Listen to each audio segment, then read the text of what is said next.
Good evening, everybody, and welcome to FishTec Live Season 1, Episode 8. 8 months later of doing this.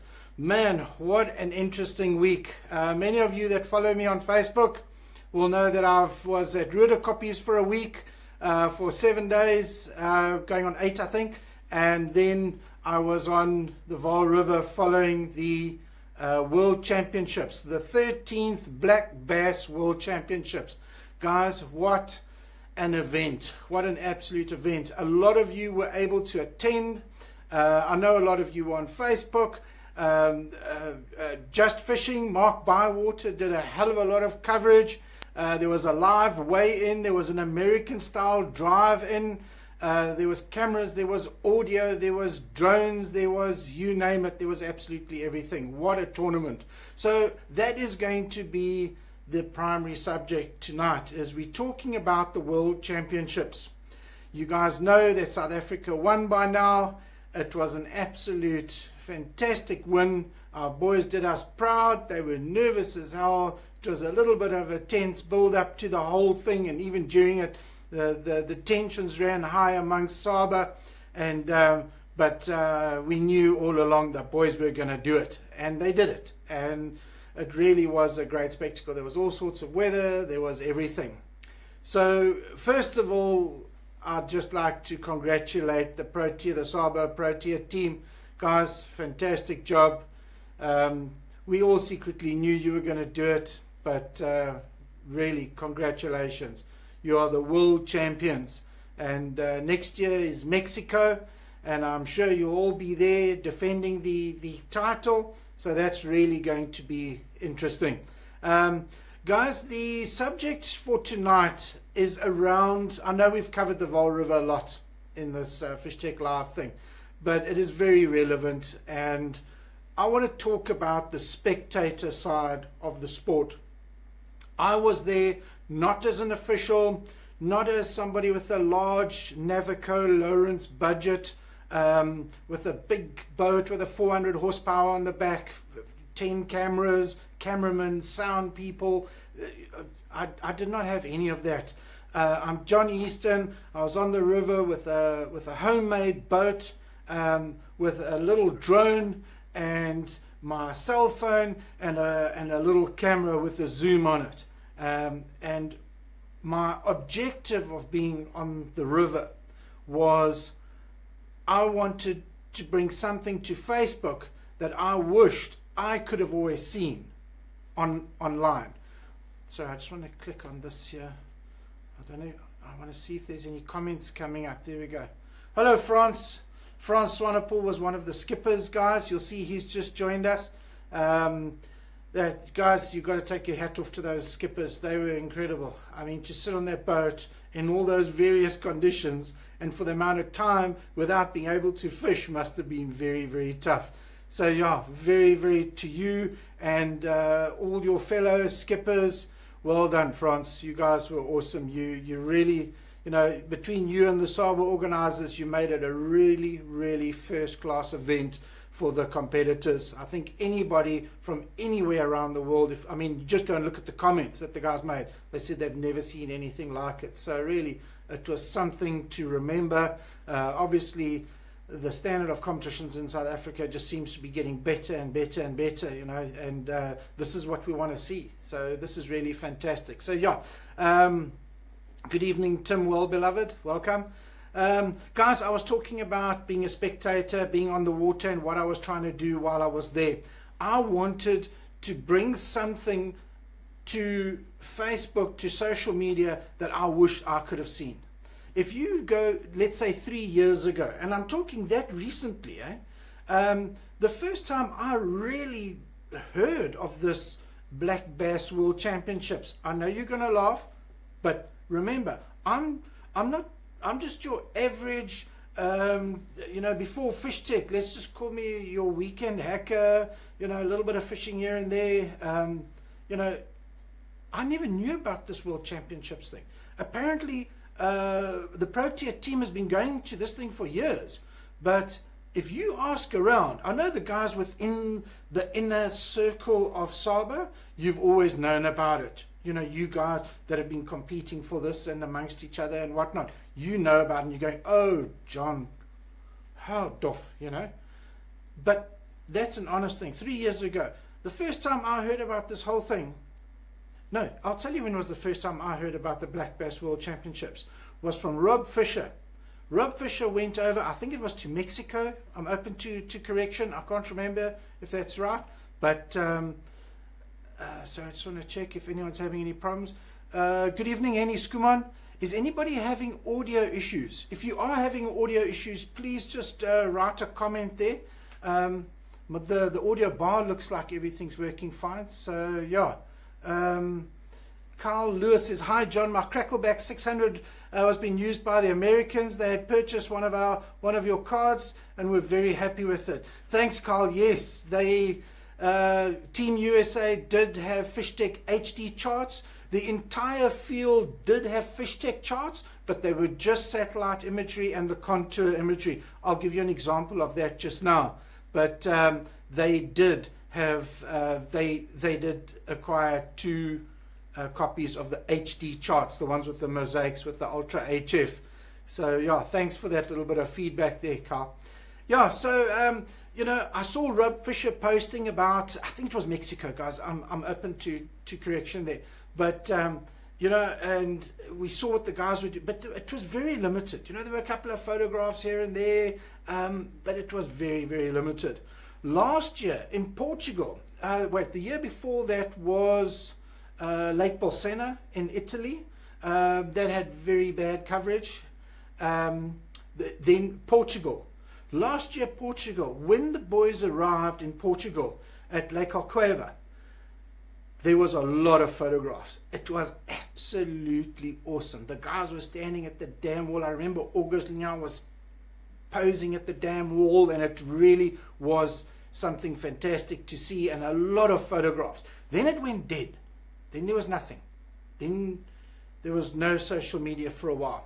And then there were a couple of pictures. I think it was Rudy Dreyer and a couple of guys posted a couple of photographs of the guys getting set up in the morning for their practice day, I think it was. And then whoop, dead again. Absolutely nothing.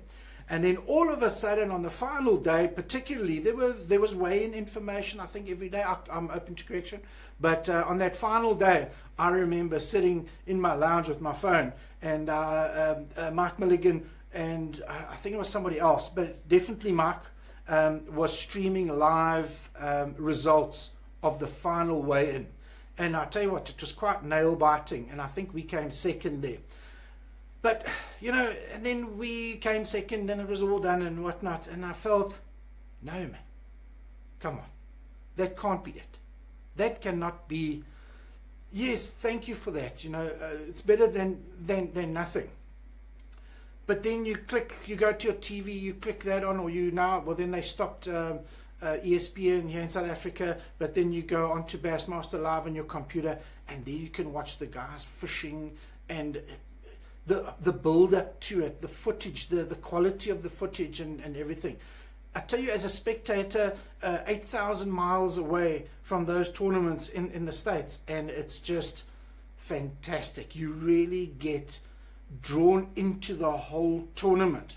In a way, you feel like you're there. And why? Here comes the big word. Live. It's live. People used to be happy with photographs. People then got used to watching a show 2-3 weeks after the event, getting results 2-3 weeks after the event. Not anymore. We want Waymasters.net live now. We want live coverage. We want drones in the air giving live coverage. We want cameras on the boats. Yes, is this giving information away to the other teams? Yes, but that's the game. That's the game. Very quickly people will work out who are the worker-outers, who's working the patterns out and who's doing the hard work, and who's the guys that are sitting following Facebook instead of fishing and then just going and jumping on the other guy's spots. Those guys will very quickly be identified. So, and once that word gets out that people are watching for that, you'll find that guys might be a little bit reluctant to go and hop on other people's spots because they'll get nicknamed quite quickly. So that's the advantage of live, and then they'll see the comments, and if they're spending that amount of time on their phone rather than fishing, you will obviously see at the weigh-in that would also have a reflection on their results. And something that I'm really, really familiar with, and I saw it this week now, you can have 3 or 4 sets of boats come to exactly the same spot. They appear to be doing the same thing, but yet one boat will continually, as he rotates that spot, will continually taking the fish off it, the others won't. So what is that guy doing? That is the secret. So yeah, it's all about spectators and being part of this whole thing. I know I made a comment recently. Let me just change a background here quickly, if you guys don't mind. I'm going to pop that up there. Seeing that I'm talking about the Vaal River, let's put that there. How does that look? Is that a little bit better? Okay. Yeah, so that's such an iconic view of the river. I mean, it's just a typical shot, you know, of the power station in the background there. Yeah, guys, being a spectator and bringing the sport to the spectators, this is where you're going to start getting huge sponsors. You're going to get guys not being scared to throw a little bit of money into this thing if they know that they're going to get that type of coverage. If you take the amount of people that were physically there at the event in the tent, count them up. I'm not going to give a figure. Most of you have seen the videos.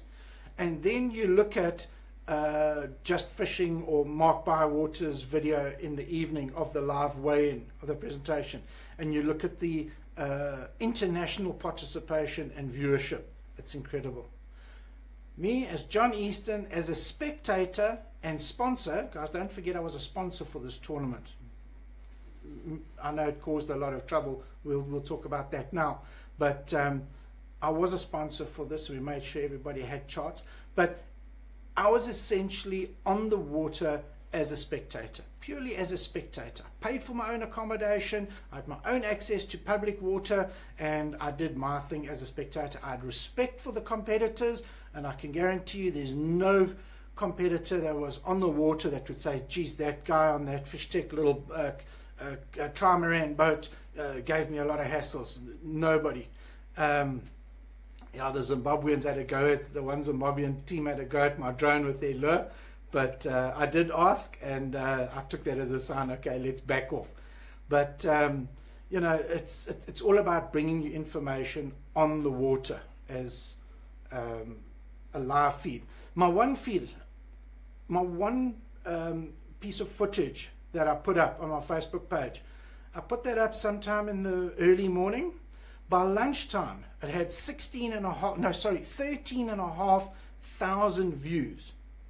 And if I look at the amount of time that they spent watching that clip, it was 82% of the entire clip as an average. That, as a statistic on any social media, YouTube, Facebook, whatever, is a very, very high and good statistic. That means people stuck around for a very long time. I just want to see who's joined. Mark has joined. Good evening, Mark. Henny de Pre has joined. Niels Bieneker, Shane Redmond, Paul Libber. Good evening, gentlemen. Thanks for joining me tonight. Yeah, so this what I'm trying to say is there are people all over the world that want to watch these things live. We've had a taste of it.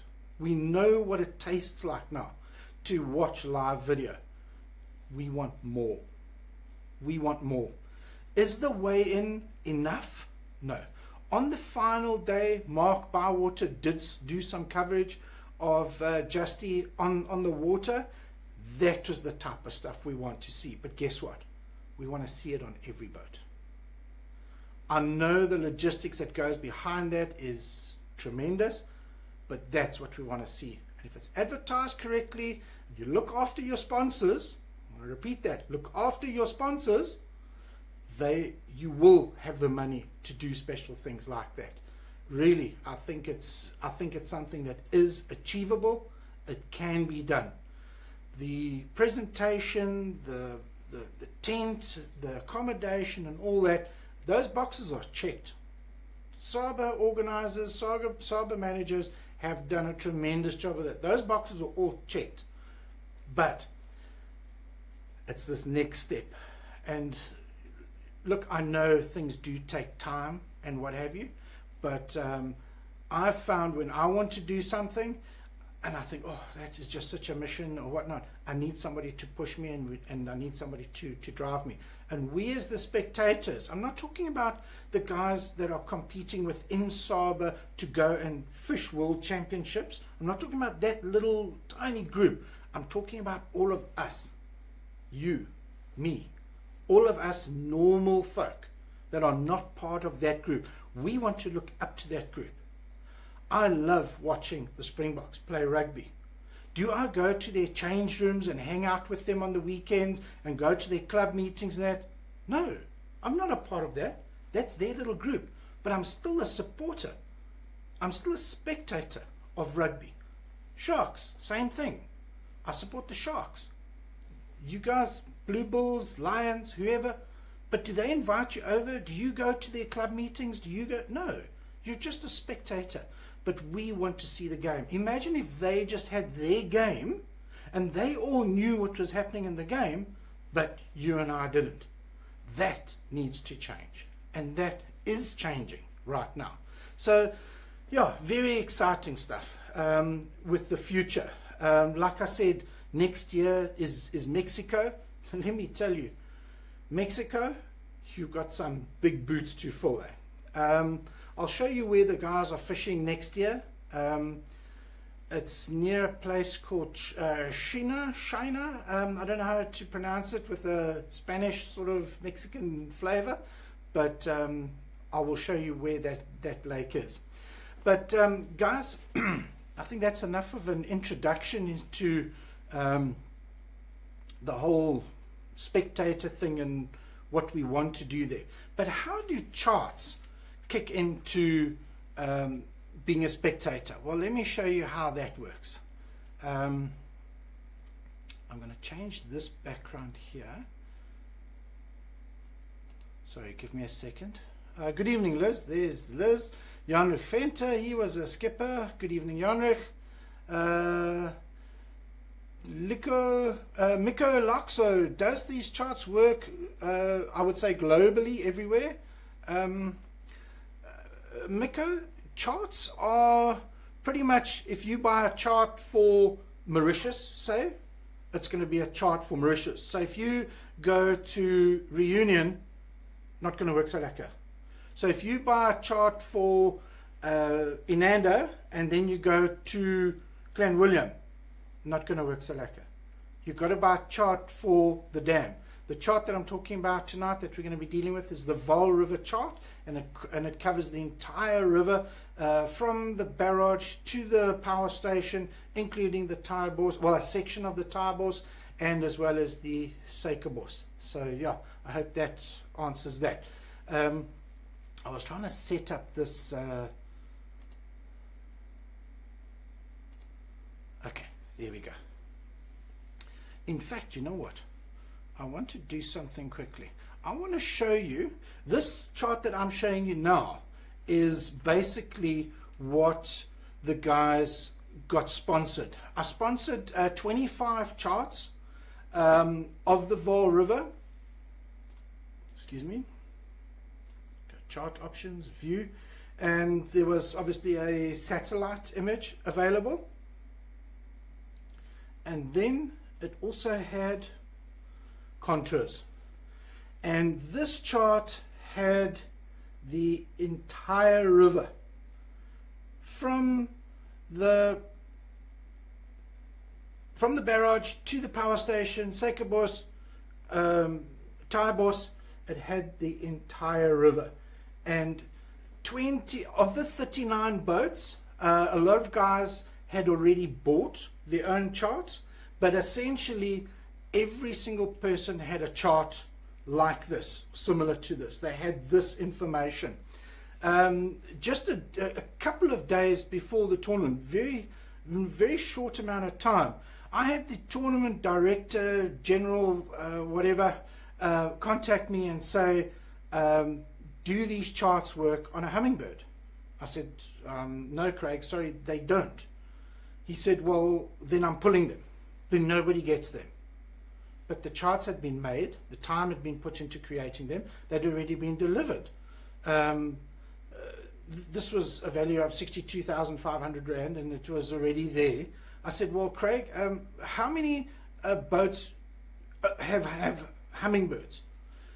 Three boats have hummingbirds. So I said, okay, so we're going to pull the entire fleet of charts for everybody because of those 3 boats. Yes. I said, okay, hang on. We threw the ideas around. I said, I will sponsor 3 Lawrence units for the tournament. No, the guys are not happy with that.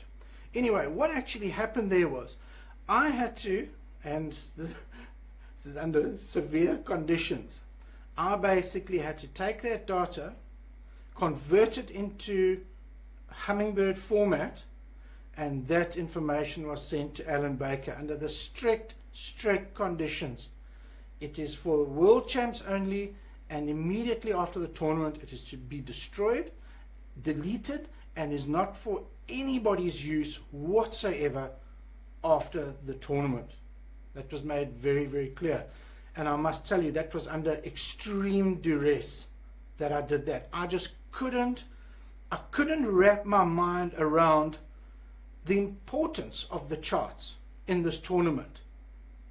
Very important thing. When you go to a different country, you don't have time to go and map that whole lake. I believe that charts are important and they should be given to the various teams.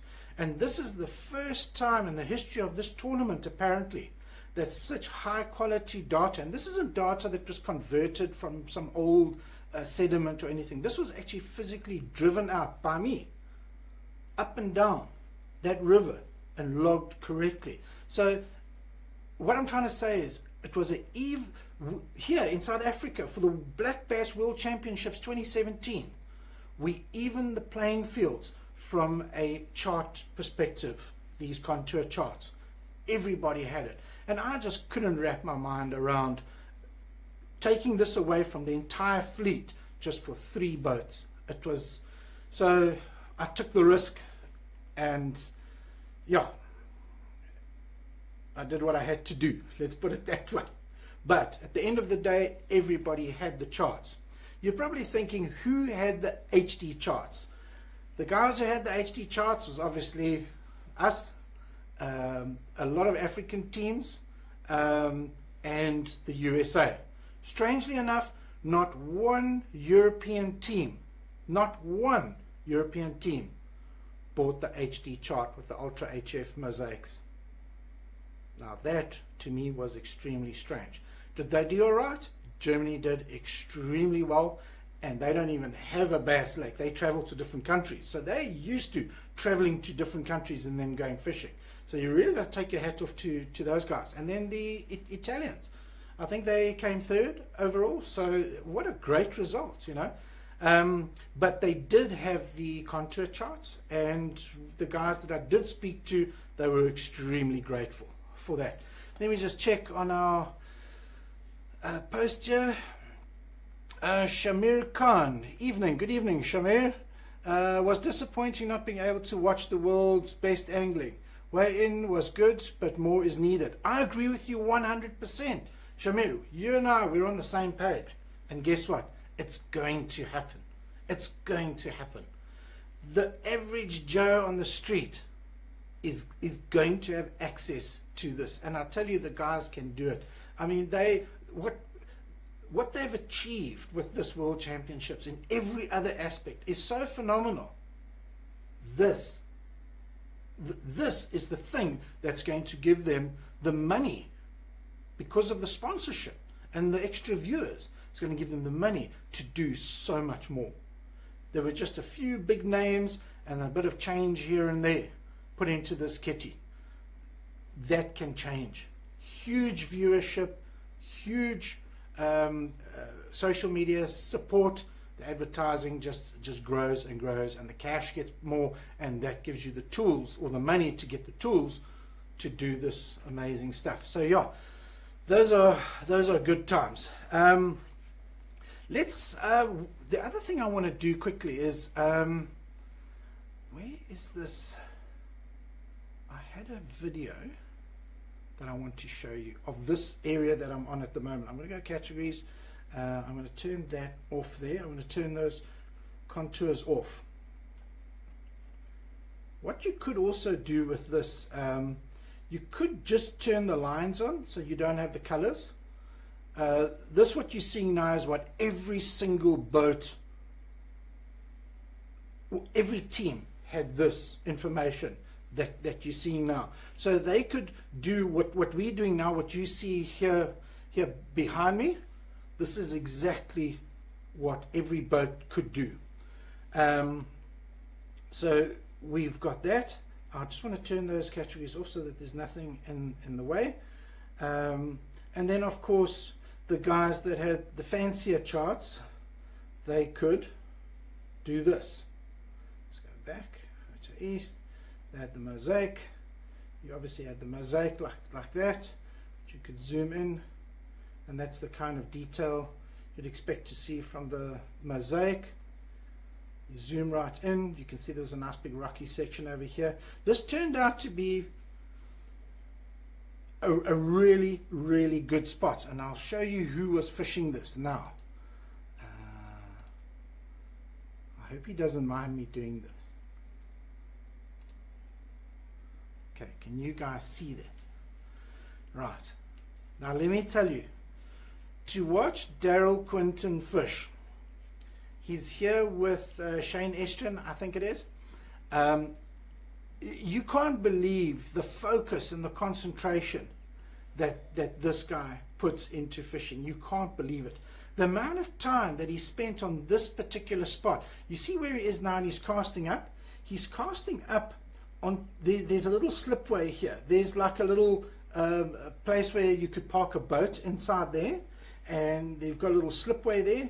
But and then you've got a little jetty next to it here, and he's basically, that boat where they're sitting now is sitting right there, and you can see there's some really interesting stuff there. Unfortunately, the old mosaic, it starts to get a little bit blurry, but if we change that over to Ultra HF, look at the detail now. Just look at that.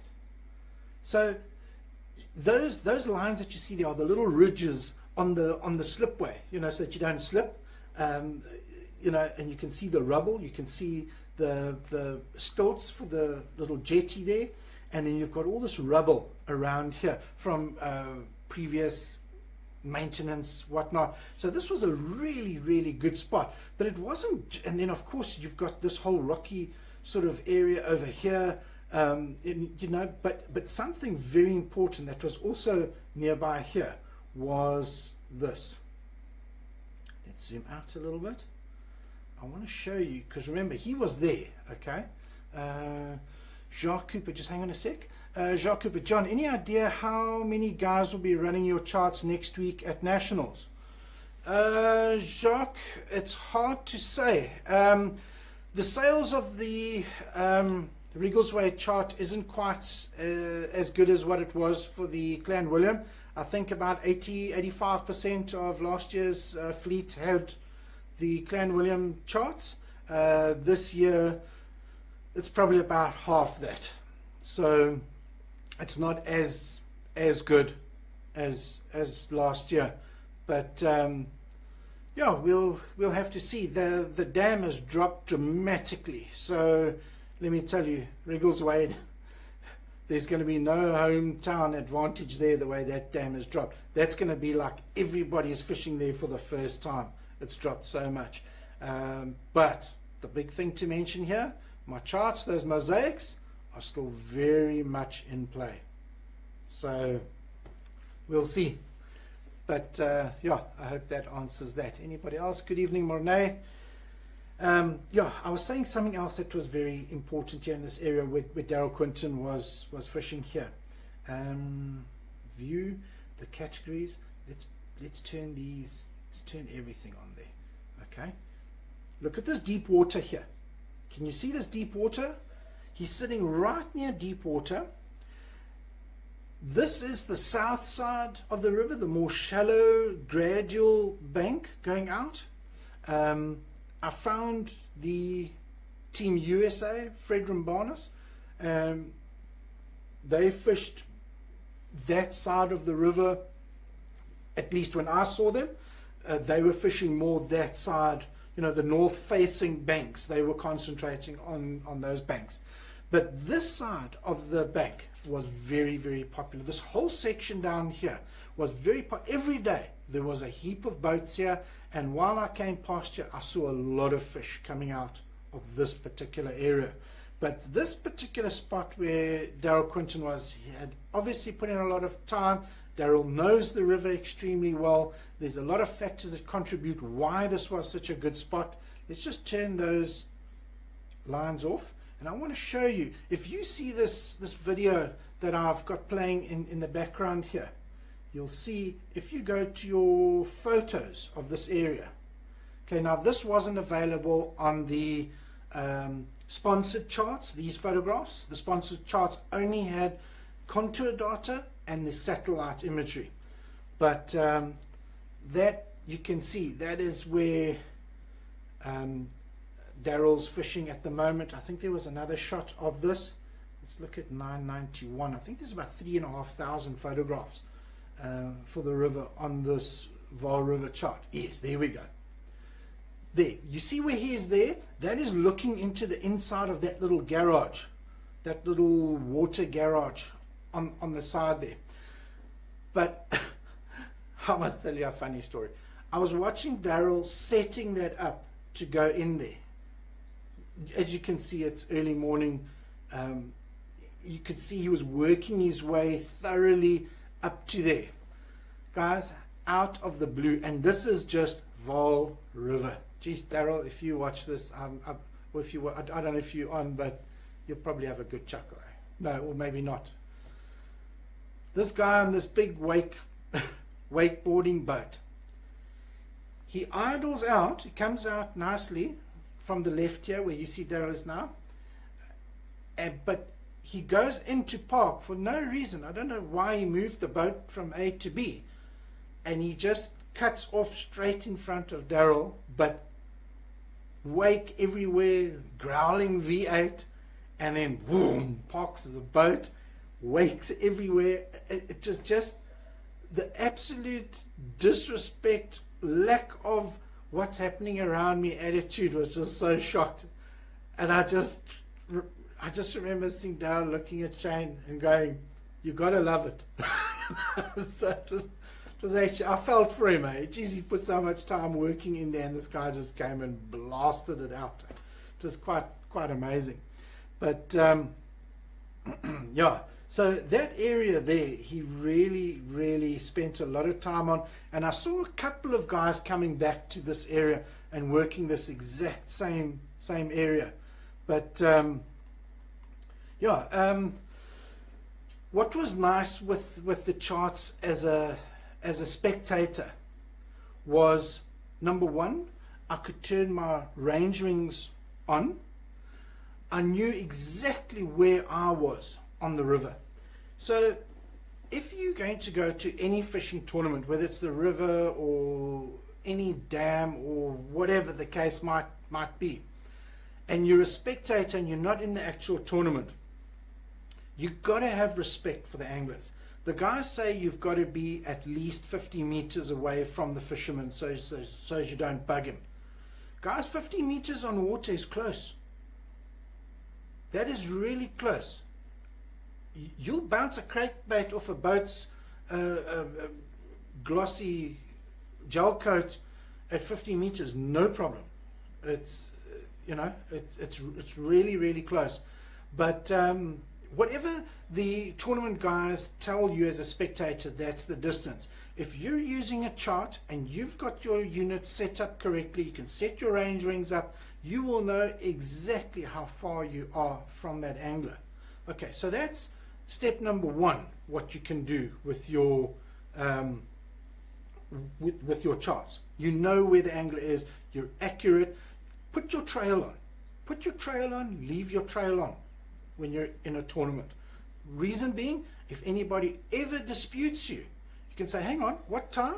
You can take that off the unit. You can save it and as a GPX and put it onto Google Earth, and you'll see on your track trail, you will have a time slider that you can slide to that exact time.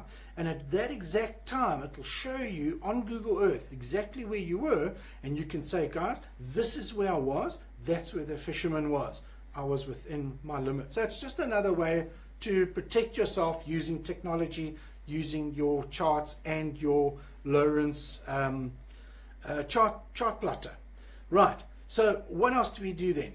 Next thing, most of us are all using the 0.1, which is essentially a compass. Remember, we don't buy the 0.1 for the increased accuracy. Yes, it is a little bit more accurate.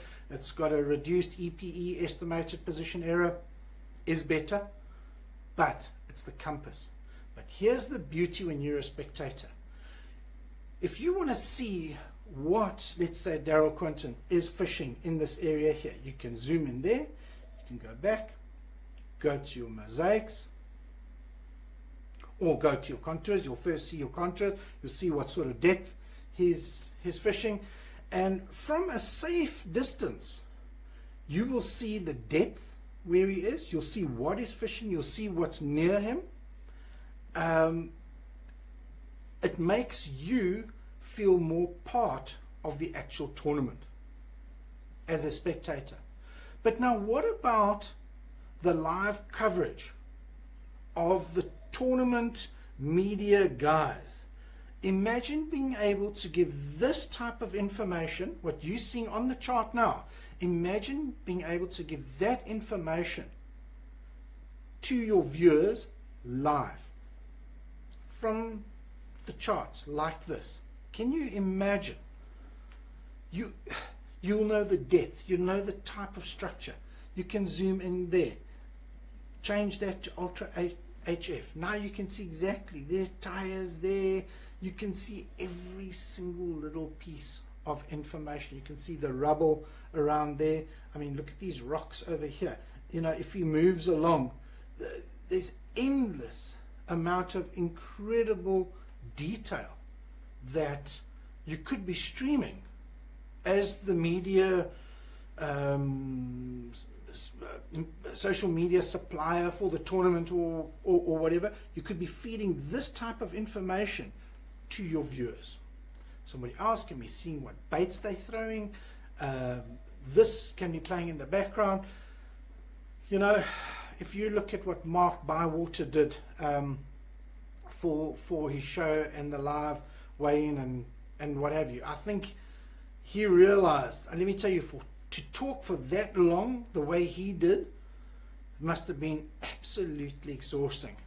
Can you guys see what somebody like Mark Zona does as a business? Can you see what skill he's got for the amount of time? If you look at a Bassmaster Elite tournament and the amount of time I'm just using him as an example now, how much he is talking, it certainly is a profession on its own, just doing that. So you can really take your hat off, because remember, if you're feeding information like this, you've got to have somebody talking, saying, yeah, this is what the guy's doing, this is the depth that he's in, look at the baits that he's using, he's pitching, he's doing this, he's, you know, this type of information. We've got the technology available today to know exactly where he is, what he's doing, and forward that information onto the general public.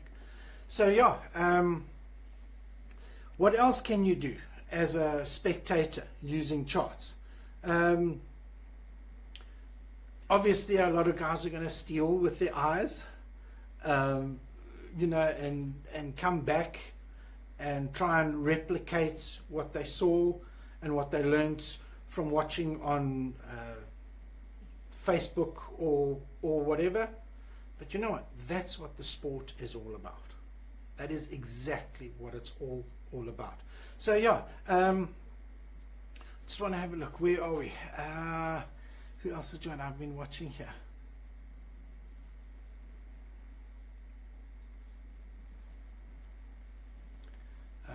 Julian van Zayden, Louis van der Walt, good evening, Neil Daisel, Xavier Gillian, Cordoba, good evening, Xavier. Right. I just want to zoom out and show you another very interesting section. I don't know if I have the video available. Guys, if you want to see all my video stuff, all the live stuff I took while I was on the Vaal River, go to my FishTec Live page. Let me show you. I don't know if you're going to be able to see it. It's the background. I just want to change this background around. I'm going to change that to none. Thank you, Daryl, for that. Layer 2, layer 1. The background is what I want to change. Sorry guys, just bear with me. I'm trying to get it. I want to show you something here. This might work or might not work.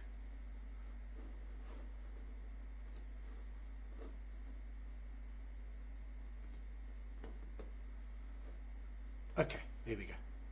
I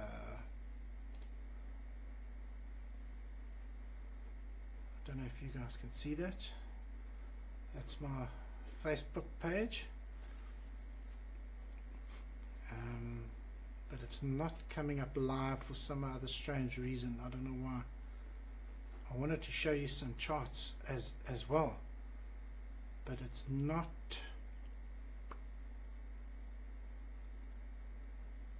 It's not working. Sorry guys. No, that is unfortunate. I wanted to show you something on the other computer. Let me go back to here. Change that to Photo East. Okay. Yeah, unfortunately, I don't know why I can't get this to. I'm going to try something quickly. Sorry guys, please be patient. I'm trying to. No, it's dropped the link. Let me see if I can get the link back to my computer.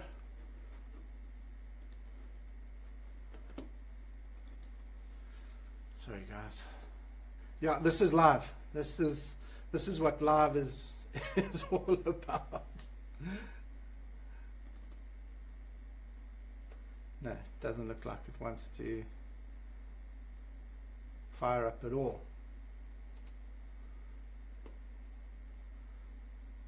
No. What I'm trying to do is I'm trying to show you something on my computer. Oh, hang on, there we go. Something's just linked now. Let me see if I can get that back, because I really, really want to show you that.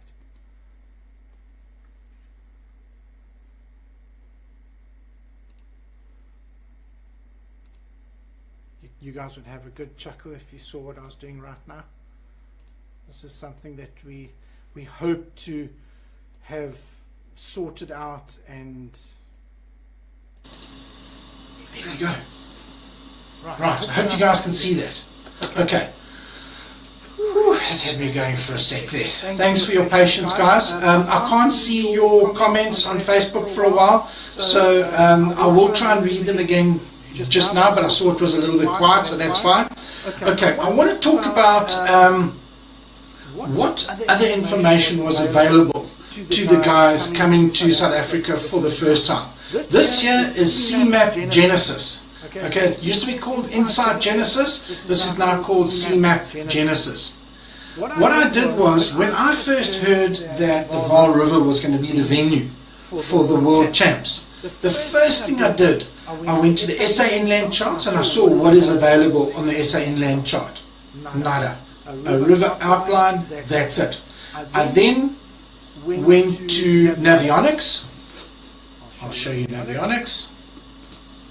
And that is what Navionics had. Even with the sonar chart, you know, with the sonar, what's it called, sonar chart turned on, that's all there was. That's it.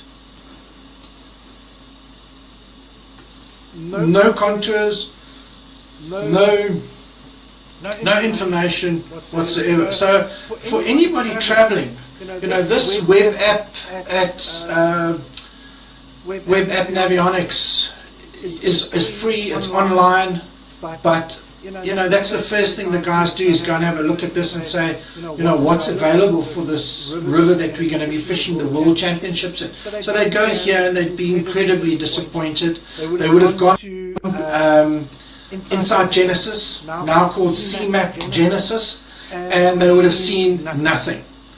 And I said, no, that cannot be. So what did I do? I drove around. I don't know if you can see that. I did the tire boss. Well, before we view that, you can see the tire boss down here. You can see the tire boss that I did. It'll take a couple of seconds to load. Okay, a little bit more than a couple of seconds. But the tire boss was done. The Seiko boss, they were done as different files. And then, of course, the main river itself.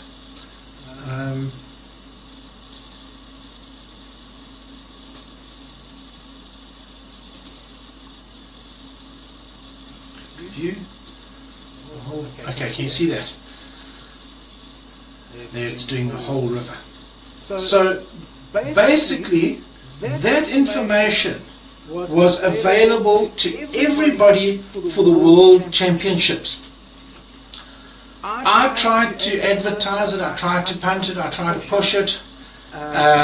Nobody acknowledged it. Nobody said anything about it. But let me tell you, that was first class information that was available to everybody free of charge. All you needed was a Lawrence unit, or even if you didn't have a Lawrence unit, you could come onto CMAP Genesis and you could identify all these key spots just directly off the computer. And then there's obviously a way of getting it. Anyway, I won't get into that, but there's little things that you could have done with it. Okay, so this information was made available. We spoke about it earlier, leveling the playing fields. Has this type of information ever been available to a World Championships ever before? No, I can't. Never before. And this isn't, like I said, this isn't information that was taken from an old sediment survey in the 60s or something. This is a river. This had to be driven out from top to bottom, physically driven out with a boat, with sonar, and that's what I did, and I made this information available to everybody. So let's take, let me just go back to, let's take next year, okay? Next year, World Championships is in Mexico. Let's go and have a look what information is available for the lake they are fishing next year. It's up here somewhere. Let's wait for it to load.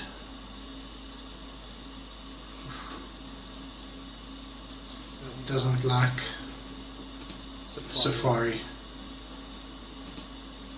Okay, it's actually down here. Can you guys see this area where my mouse is? I don't know, I hope you can see that. It's called China. I bet you it's not pronounced China, but anyway. There's meant to be a lake here. But there's nothing. This lake up here, yes. Whatever this lake is called here. But this here, I mean, even if you zoom in on that, there's not great information whatsoever. So from a mapping perspective, if you look at, let's go to CMAP Genesis, let's see what the guys have got to work with there.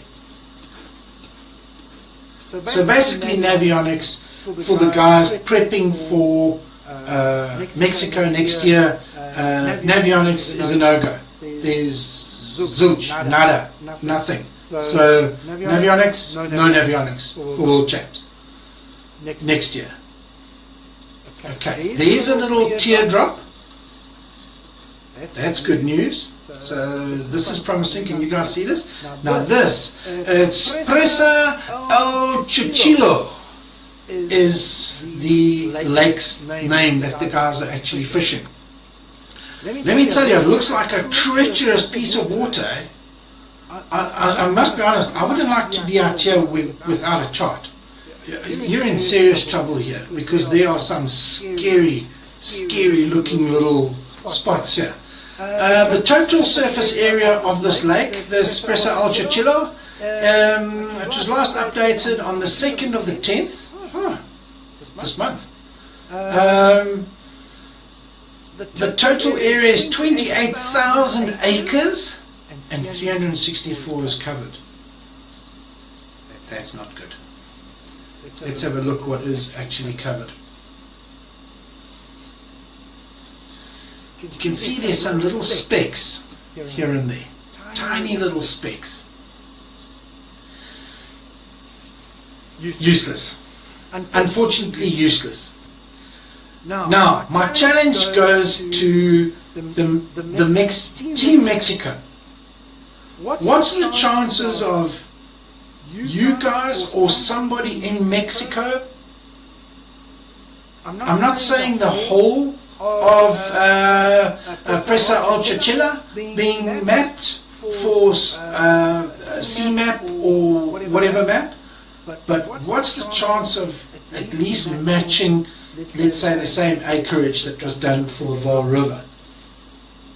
Is that a challenge? I challenge you. Me as John Easton, FishTec South Africa, I challenge you, Mexico. Somebody, there must be a John Easton type of guy in the whole of Mexico. Who is going to go out there and go and add to some form of social map, whether it's Navionics or CMAP Genesis? Obviously I prefer it to be CMAP Genesis, being a big Lawrence supporter, but the important thing is, will that information be available, and will somebody from Mexico go out and make this information available? Let's just zoom in on a couple of areas here. Why I want to point out how treacherous this area can be. This is an incredibly clear lake. It's a beautiful piece of water. But can you see? This is obviously, you know, this was obviously taken on a crystal clear day, on a beautiful day. But if you don't know where you're going, I mean, just look at that. Can you guys see that? If you've got a bit of chop on the water and it's not as a beautiful, calm day like this, that's a gearbox right there. That's your gearbox gone. That's your tournament. Stop. Right then and there. So yeah, let me change this back to, so yeah, this is the lake for next year. Let's see how much pressure, let's see how the challenge works out to Mexico on this lake, and we'll see how it goes. I just want to work out how to do this. Change this back to, there we go. Let's put that there. Okay. Then I want to go back here. Let me just see if there's any comments from you guys.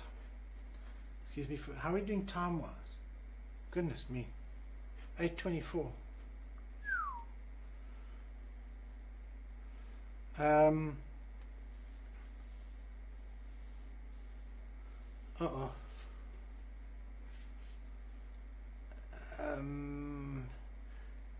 Rowan and Colleen says I've got an echo. Oh dear, I think I know where that echo came from. Hopefully it's gone away now. It would have come from there. Sorry guys, my apologies. And while it was on, you couldn't see. Oh hell, oh well. Yeah, so guys, that's it. We're probably going to finish a little bit early. Let me just change this to that. that on there. Yeah, guys, charts can be a very, very powerful tool as a spectator. And when I say as a spectator, not necessarily for you, just those lucky few that can make it to the venue and watch their favorite anglers fishing live, but as the media company commissioned by the tournament organizers, this type of information is available. The technology is there. We can do great stuff. And when you grow the money side of the sport, the sponsorship side of the sport, and they see this type of thing and they see this type of excitement, it can only do great things. If you look at the original ESA, I watched how ESA grew with Andre Hen, Extreme Sports Angling. And when it absolutely boomed was when Andre was covering tournaments weekend after weekend after weekend. South Africa, I remember entering a Albert Falls tournament and the Nanda Bass Classic and whatnot, and it was so disappointing to think I've got to wait another year to fish one of these big events. It was heartbreaking, that. And if you did want to fish another one, you travel to Wriggleswade, to the Amatola, huge expense. It was really difficult. But what ESA did was, there was the Bass equalized the bet which came on. It was first up in Johannesburg, then it came to KZN, and basically the people, the competitors and their family and their friends were watching themselves fishing tournaments, and that show boomed. The sport itself went through an unbelievable financial support, spectator boom. Unfortunately, the format started changing, started getting less and less coverage of the people themselves, and things got quieter. Now, you, me, the average spectator is used to live footage. There's this new animal called live. We want to see it live. How many of you would come to my house on a Sunday afternoon for a braai to watch a rugby match that was played on Saturday at 5 o'clock? Nobody. Nobody is going to watch that. It's past, it's history. We live in an era today where you want to see things live. The biggest step in that direction is Waymasters.net with their live weigh-in. Johan, I think his name is. Fantastic job. Absolutely fantastic. What an awesome tool that is. Secondly, Mike Milligan at 2016 on the 12th Black Bass World Championships with his cell phone filming the live weigh-in. Phenomenal. Fantastic job. Took that step in the right direction. Mark Bywater with his Just Fishing channel. Live weigh-ins. Little bit of on the water. We'll get him right. We'll get him right. Yeah, fantastic. But we want more. We want to see what the guys are fishing. We've got it, guys. This can be such an exciting sport. It really and truly. For those of you that did make it onto the water, I know there weren't many of you that could make it onto the water for this Vol World Champs. It was certainly a fantastic thing to see, and not that I was a part of the whole Saba thing. I tried to stay away from that. I just wanted to be an average Joe on the water, watching something that I personally had an interest in and gets quite excited about. So yeah, let me just see. Anyone still having issues with audio? Hopefully not. I know how it came through when I switched to the other computer, picked up the microphone on the other computer, so I apologize for that. But guys, just to finish off, I see it's 8:30. Like I said at the beginning of this thing, I was on Rudekoppies Dam. for 8 days, 7-8 days before going to World Champs on the Vaal River. It's going to be a fantastic chart. I'm learning all the time. It's getting better and better. There's drone footage, there's eye-level imagery with the drone footage, there's georeference photos, there's ultra high frequency mosaics. In fact, the old mosaic was just done away with completely. There's only ultra HF for rhodocopies. There's all the contour data that was done. My little autonomous boat that I built, that runs with a little 2.5 horsepower Suzuki 4-stroke. It worked very hard. It did its job. Unfortunately, the nets, guys, those nets at rhodocopies, what a disaster. I will never ever complain about nets at Inanda ever again. Anybody that complains about nets at Inanda, do yourself a favor, go to rhodocopies and go and see what a proper net looks like. Absolutely shocking. Anyway, let's not get too much into that. It's the end of the show. So guys, next month, season 9, that will be November, I'm going to be talking about rhodocopies, and we're going to have that chart, and you're going to see exactly what is on that chart. We'll go through all the views. It's going to be a fantastic show. So yeah, next month, rhodocopies. Just to close off, Proteas, the Saba guys that fished the world champs, you guys are the champions, the world champions. You deserve it. Absolutely well done, each and every one of you, and everybody that contributed to that tournament in any way or form. Well done, guys. Have a good evening. Thank you for joining me tonight.